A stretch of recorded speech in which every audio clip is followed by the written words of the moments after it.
I had a dog attack growing up, and it was a very terrible experience for me because I was badly hurt. And since then, I don't like dogs. I don't have this human to animal relationship with the dogs. I just don't want to have anything to do with dogs.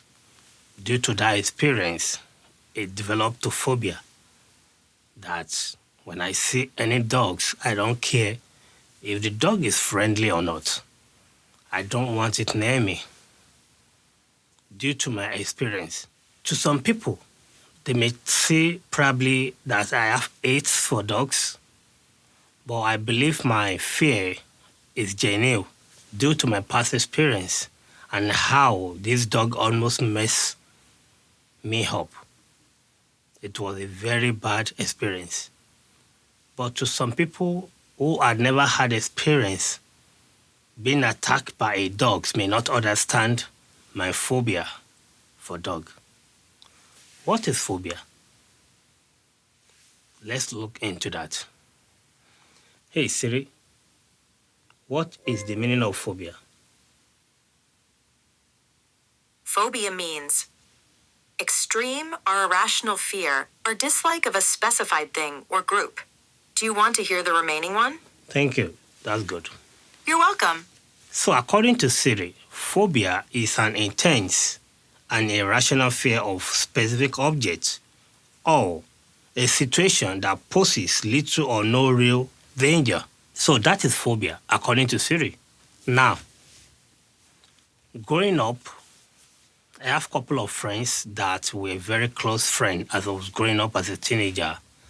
And if I may remember, I happened to be the only Christian among these my friends. They were all Muslims. And I followed them to the mosque. Sometimes they come with me to church. We support one another. But one thing I notice is that we value that friendship and the humanity in us that our religion can come first. That is how we grow up together. And that is the religion that I know that I never knew that can turn to this. You see, if you look at the all religion that is being practiced in the world, I want to believe that it is very obvious that we know that there is this one religion, that this same text or what called phobia is being attached to, and that is Islam. Islamophobia. Islamophobia. I think this is a word that has been using a whole lot lately by these so-called Muslims. Now, let's look at it this way. Phobia. For someone to develop phobia, or for you to have phobia of anything at all, it means it's either you experience it one-on-one as a person, or you witness someone experiencing it. I had an accident that was very bad. After the accident, when I'm reaching that intersection, I take caution. I am much careful since then.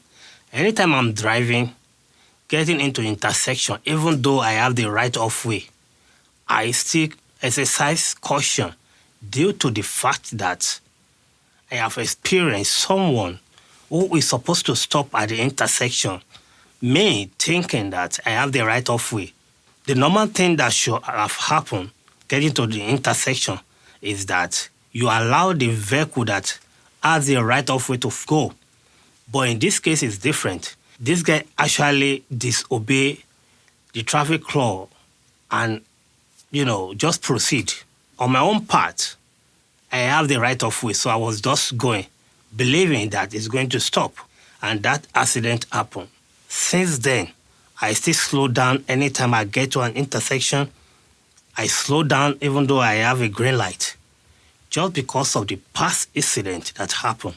It keeps repeating in my head anytime I get to an intersection. So I slow down, I take caution. Even though the light is green, I have the way, but I still play caution.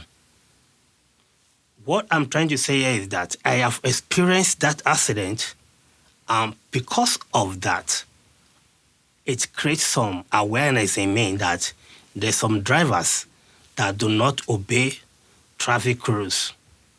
So I take caution in order for this not to happen again. I don't know if you guys are following me, but I'm going somewhere. I'm trying to lay this foundation for you to understand the meaning of phobia, that people don't just develop phobia for things that they do not experience. Coming back to Islam, phobia, Islamophobia.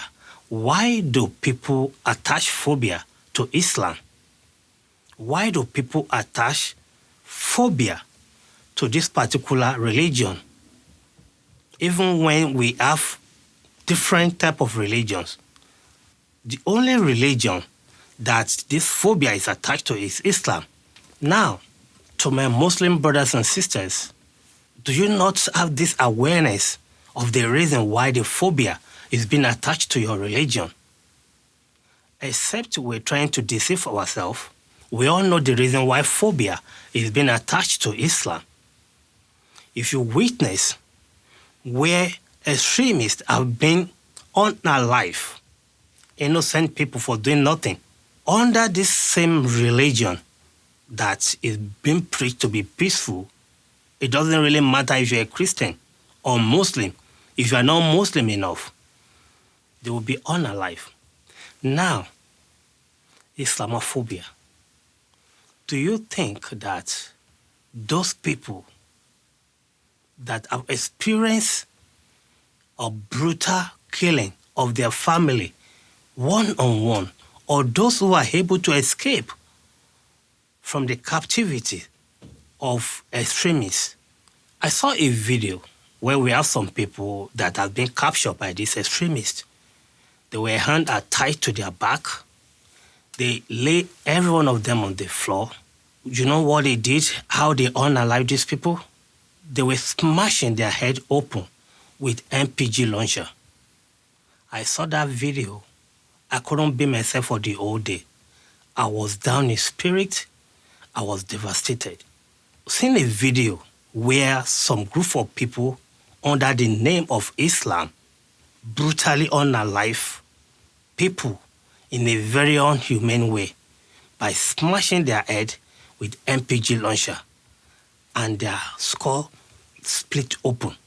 Or being witness an incident where a woman's head is being decapitated, detached from her body. So, tell me, witnessing all this, are you going to tell me, you as a Muslim, I just want you to think about this, everything I've been saying this morning, for a few minutes, I want you to assimilate everything I've been saying for a few minutes back and make me understand, or make the whole world understand that the phobia that people had towards Islam is not genuine. Just think about it for a minute. Let it sink. Why is it only Islam that phobia is being attached to? I think this is where you guys need to sit and reflect. Why is it that phobia is being attached to your religion? Go back to history. Look at all the atrocity that has been committed under this same religion. Just look at how many lives that have been lost under this religion. Yet, many of you will be out there and saying that your religion is a religion of peace. Well, for me, I want to believe that this Islamophobia of a thing being used by the Muslims is more or less to me like a way of being gaslighting people in order to make them look like or discredit their opinion. Like I said, for someone to develop phobia towards something poses little or no danger. There must be something that developed that phobia in you. So, telling people they are Islamophobia, to me, make no sense. You can't tell me that your religion is a religion of peace, yet thousands of people are being murdered every day in the name of this same religion. So I just want to put that out there that Islamophobia, when it comes to Islam, is within their right to do so because of what has been playing lately with the brutal killing of people in every corner of the world, most especially Nigeria. You will understand that the phobia that people have towards Islam is genuine and is real. All right? Now, let's look at it this way. Like I said, I have friends that are Muslim, and these are good people. They are very nice people. But I also cannot close my eyes to this all atrocity being committed under this same religion. Now, if you're from the West and you are being afraid of being labeled Islamophobia, it will be fine for you to be labeled Islamophobia than for you to lose your state, your sanity, your culture, whatever you believe, to Islam. Any religion that will not prioritize human over religion is not what serve. Now, if we have to look at the elephant in the room, I believe that we can coexist if only Islamic leaders will come together and make some fine-tune about what Imam or whoever is teaching this to the young ones will be teaching them. One thing we need to understand is that if your religion is preaching hate, if your religion is taking people's life, you don't expect people to just sit and fold their arms and allow it to continue. I want to believe it's getting to the point where the whole world will come together and stand against Islam if something is not being done rightly. Islam is not the only religion in the world. And if Islam happens to be the religion taking people's life, all in the name of... You see, I saw a video about one Muslim. He make a bold statement that in the Quran or in their Hadith or whatever they are learning, that when you see someone that is not Muslim, that you should approach that person and introduce Islam. I'm just paraphrasing now. If the person accepts Islam, good. But if that person did not accept Islam, then capture them as a slave and make them pay tax to you. And if they refuse, then you unalive them. And his reaction is that, well, I gave you choice. I bring Islam, you refuse, then pay me tax, you refuse, then I'll kill you. That is how he put it. Is that not barbaric in 2025?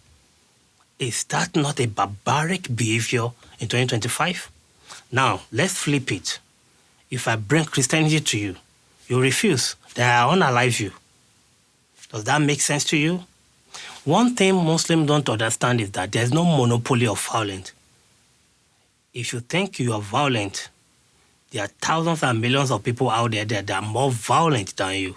Like I was saying, when we have people with this kind of mindset, in 2025, I believe all this can be changed. It's not everything in the Quran that is bad. There's some good thing in the Quran, I believe. So, why can't the elders in this Islamic world, why can't they come together and look at this, their Quran and their Hadith, that, okay, what is in this book that is making us kill people? What are the elders, what are they teaching the young ones that is making them to kill people? Can we take those things out and teach love rather than hate? Do you understand that we should teach love rather than teaching hate?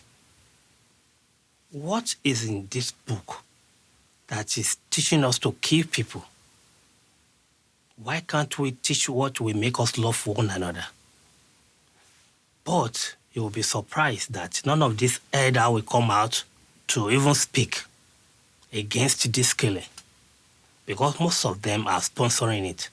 They are the sponsors. And that is why it may be very difficult. But like I said, I believe it's coming to that point. The whole world will come together and reject Islam.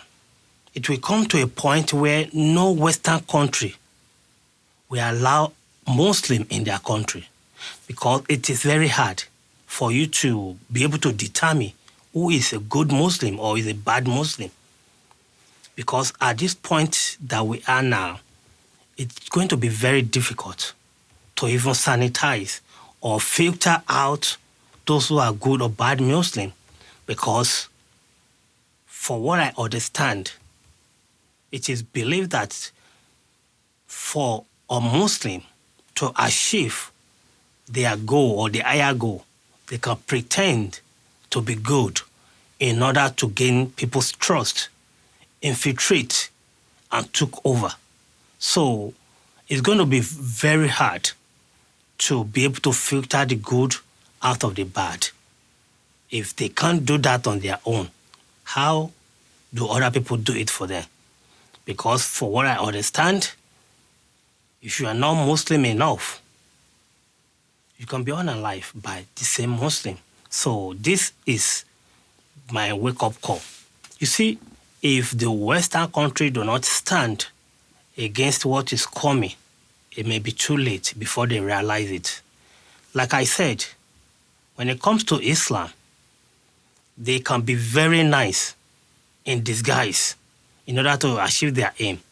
In Islam, they can have a plan of 100 years and they will be patient enough to wait before they strike.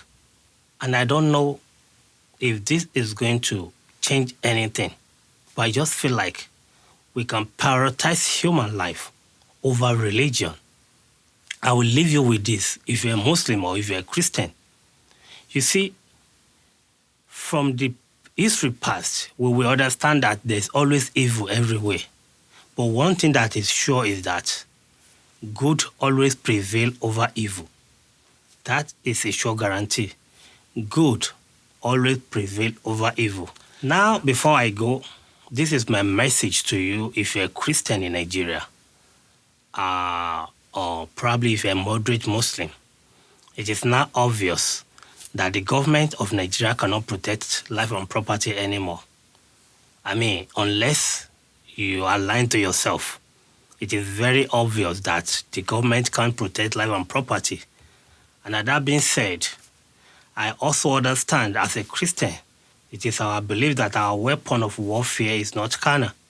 And looking at what is going on lately, coming to church attack, I want to encourage pastors, Christians, that this is the time for you to upgrade that weapon of warfare, okay?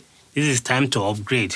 I want to encourage that in as much as you are praying, seeking God's face for protection, I also want to encourage that it will not be a bad thing if also we are proactive, all right?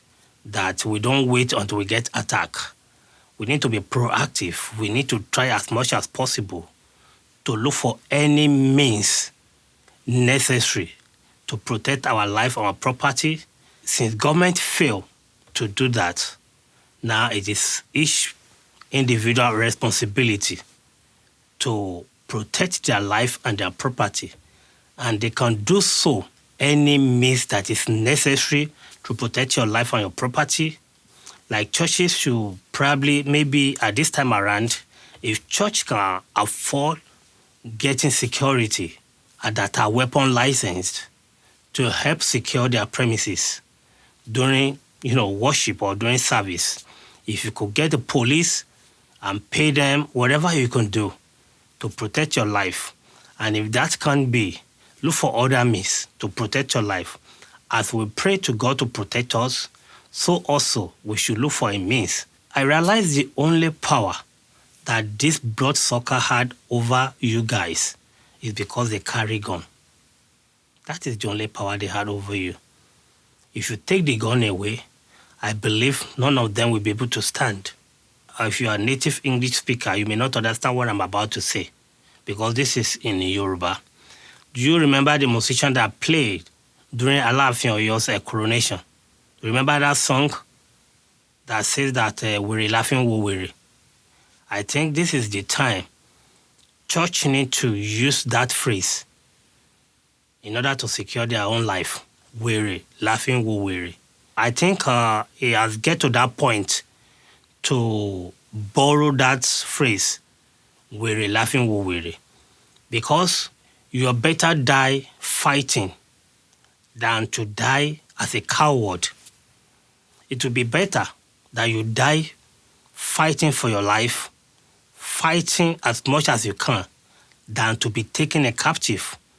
Your hand will be tied to your back, and your head will be smashed with a rocket launcher. For you to be able to worship God, you need to believe in, right? So, if your weapon of warfare is not carnal, please, I want you to upgrade yourself. Look for security, whoever can guard during service, so that they can repel these evildoers.